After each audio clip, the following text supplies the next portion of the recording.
साथियों, यहां बनने वाली भाजपा सरकार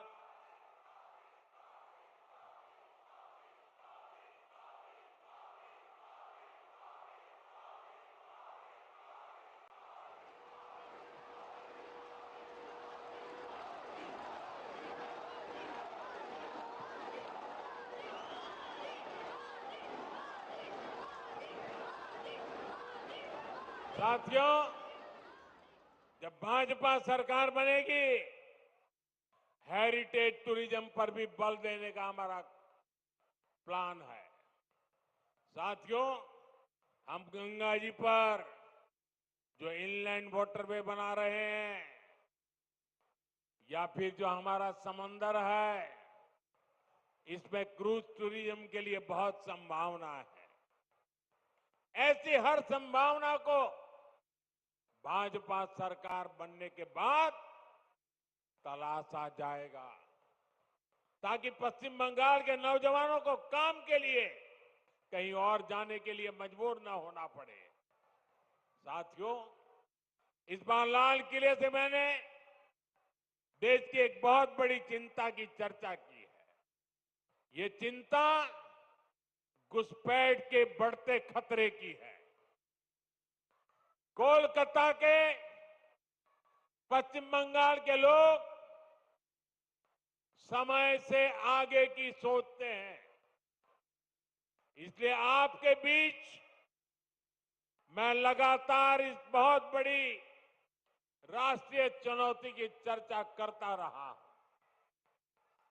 आजकल आप देखते हैं, जिन देशों को विकसित कहा जाता है, जिनके पास संसाधनों की कोई कमी नहीं है, वहां घुसपैठियों के खिलाफ मुहिम चल रही है। ये देश अब घुसपैठियों को ज्यादा नहीं सह सकता। घुसपैठियों को निकालना चाहिए कि नहीं निकालना चाहिए? घुसपैठिए जाने चाहिए कि नहीं जाने चाहिए? उनको भगाना होगा कि नहीं भगाना होगा?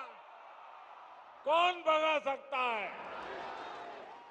कौन भगा सकता है? घुसपैठियों से बंगाल को कौन मुक्त करा सकता है? घुसपैठियों से बंगाल को कौन मुक्त करा सकता है? साथियों, मोदी नहीं, भाजपा नहीं, आपका एक वोट करा सकता है। आपका एक वोट,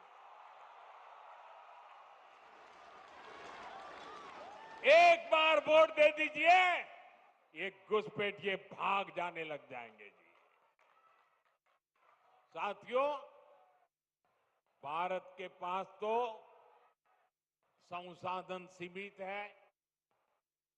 हमें अपने नौजवानों को रोजगार देना है, अपने नागरिकों को सुविधाएं देनी है।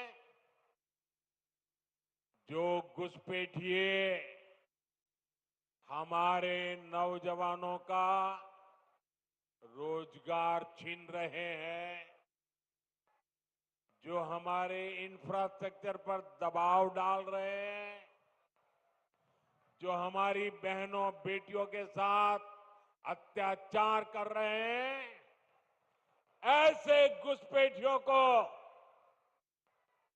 हम भारत में नहीं रहने देंगे।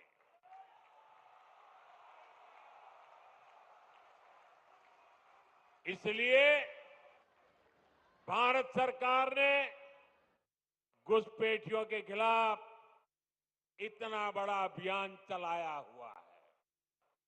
लेकिन साथियों, मुझे हैरानी है कि टीएमसी, कांग्रेस समेत कुछ इंडी अलायंस के राजनीतिक दल तुष्टीकरण के आगे घुटने टेक चुके हैं।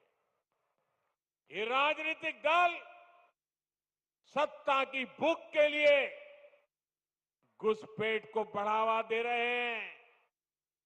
कुछ जगह पे तो दिख रहा है उन्होंने उन्होंने घुसपैठियों की शरण ले ली है।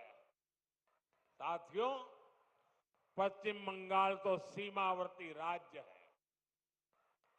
जिस प्रकार बॉर्डर के इलाकों में डेमोग्राफी बदली जा रही है, ये पश्चिम बंगाल में सामाजिक संकट भी पैदा कर रहा है। खास तौर पर किसानों से धोखाधड़ी करके उनकी जमीन पर कब्जा किया जा रहा है। आदिवासियों को गुमराह करके उनकी जमीन हड़पी जा रही है। देश ये सहन नहीं कर सकता। इसको रोकना ही होगा। इसलिए इस बार लाल किले से मैंने घुसपैठ के खिलाफ विशेष डेमोग्राफी मिशन की घोषणा की है। जो लोग सिर्फ यहां हमारे लोगों की रोजी रोटी छीनने आए हैं, जो फर्जी तरीके से कागज बनाकर रुक गए हैं, उनको यहां से जाना ही होगा।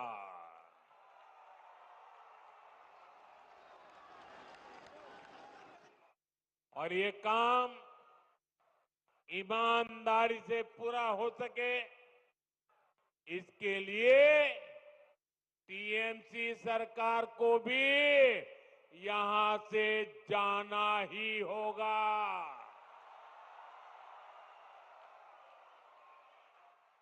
साथियों, पिछले 11 साल से देश भ्रष्टाचार के खिलाफ निर्णायक लड़ाई लड़ रहा है।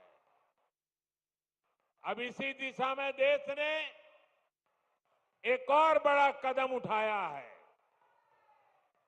इस बार लोकसभा में भाजपा सरकार एक बहुत बड़ा एंटी करप्शन बिल लेकर आई है। मैं बंगाल के लोगों से इस बिल के बारे में विशेष तौर पर बात करूंगा।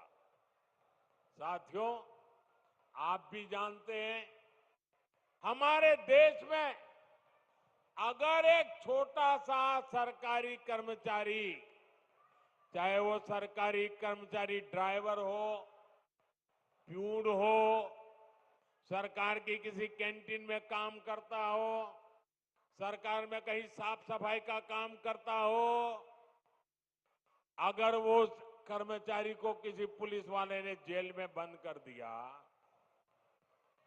तो करीब करीब 50 घंटे में अगर उसको जमानत नहीं मिली और 50 घंटे जेल में रह गया, तो ऑटोमेटिक उसकी नौकरी चली जाती है, सस्पेंड हो जाता है।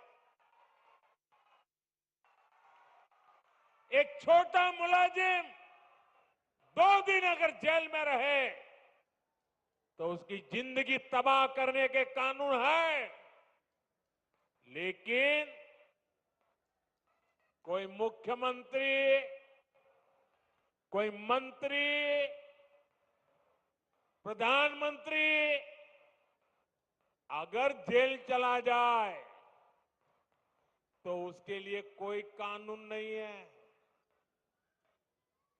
और हालत तो देखिए, आजकल ये लोग इतने गिरे हैं कि जेल से भी सरकार चलाने की कोशिश कर रहे हैं।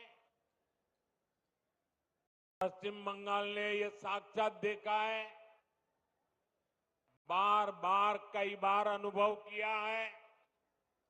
टीएमसी के एक मंत्री टीचर्स घोटाले में आज तक जेल में है। शिक्षक भर्ती का गंभीर घोटाला, घर से नोटों का पहाड़ मिला, लेकिन तब भी वो मंत्री कुर्सी छोड़ने को तैयार नहीं थे। जनता की हर भावना को यहां निर्ममता से कुचला जाता रहा। इसी तरह टीएमसी के एक और मंत्री पर गरीबों का राशन लूटने का आरोप है। इनकी भी करोड़ों रुपए की संपत्ति जब्त हो चुकी है। ये मंत्री भी जेल